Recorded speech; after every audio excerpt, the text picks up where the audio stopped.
that doesn't have to be the end, that they don't have an incurable disease. They can have a future. And I think what Marlena does is help change that thought process.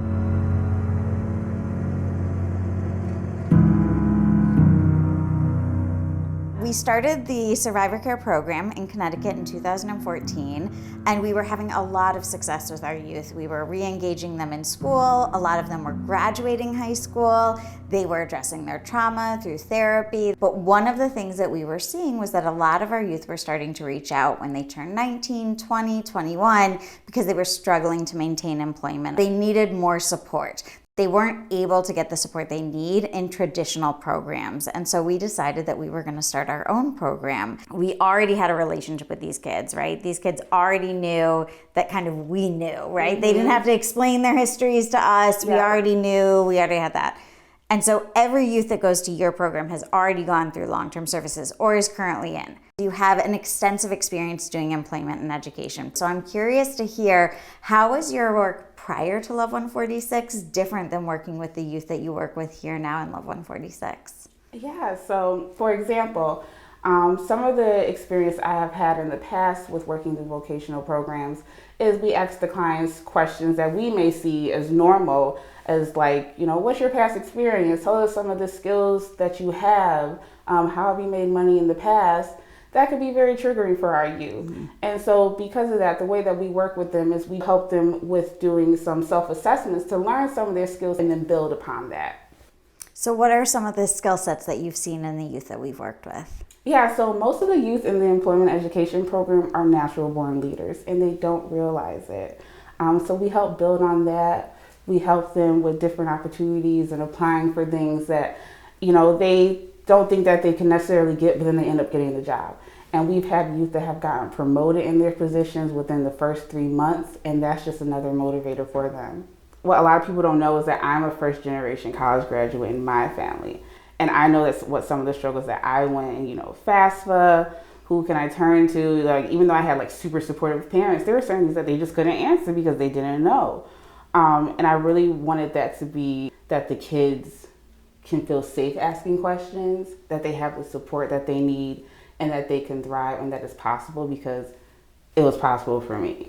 And I know what it's like to have that feeling of I did it. Even when they were even though I've been through different challenges and they've had their own set, it's been very moving just to see them hitting goals that they didn't realize that they could. And when you hit those goals as somebody that's always trying to figure things out, you're like, oh, if I figure this out, I can do this next thing and this next thing. And then next, you look back and you're like, I've done a lot. And then that motivates you to keep wanting to do more. And so that's what's really been important for me, is that they feel that they are heard. And then when they learn that, no, we actually care. We follow your lead. We're not here to tell you what to do, which path to travel. We're just here to journey along with you. Then they start to open up. And then they realize that oh, I have a future. I can do more than what, say, my parents have done in the past. We're here to support you. And they're just kind of mind blown. And then from there, they'll open up. They're just like a flower. And they just blossom. And it's just mind blowing sometimes. So Marlena, one of the things I'm curious about is, how do you balance, wanting to show kids that you believe in them, wanting to show kids that they can be whatever they want to be, and also wanting them to understand what it takes to be that and set kind of a realistic expectation? Yeah, so one thing that was very important for me in developing this program is not just selling the youth a dream. Something that we've done with our youth that are kind of hesitant, well, I've heard this before. I've heard that I could do, whatever it is that I want to do. Well, then we'll ask, well, what do you want to do? Because most of the time, they're just told what to do, right? First, it will start out, in their victimization. Oh, you could do this, or you'll have this, I'll give you the world, by their trafficker. But they've never really been asked, well, what do you want to do with your life? And I think that that's a huge game changer for them, because we're actually asking them, no, we hear that someone has said to you, you can have the world, but what do you want? some of our kids assume they're not going to live very long. And so they're living their life assuming that they're going to die young. Like I had this moment, I remember with this one kid, I was having that kind of like, what do you want to do? And all of a sudden I just had this epiphany and I looked at her and I go, you can't tell me what you want to do with your life because you think you're going to die. And she just looked at me and she went, and I said, have you figured out, like, when do you think you're going to die? And she was like, and I go, are you going to live to 35? And she was like, I go, are you going to die in the next 5 years? And she was like at that moment, you realize, like, you have to completely shift how you're working with that youth and what you're discussing with that youth. If their frame of reference is, I may die in the next year, and like that is actually a possibility given what is happening in their life currently.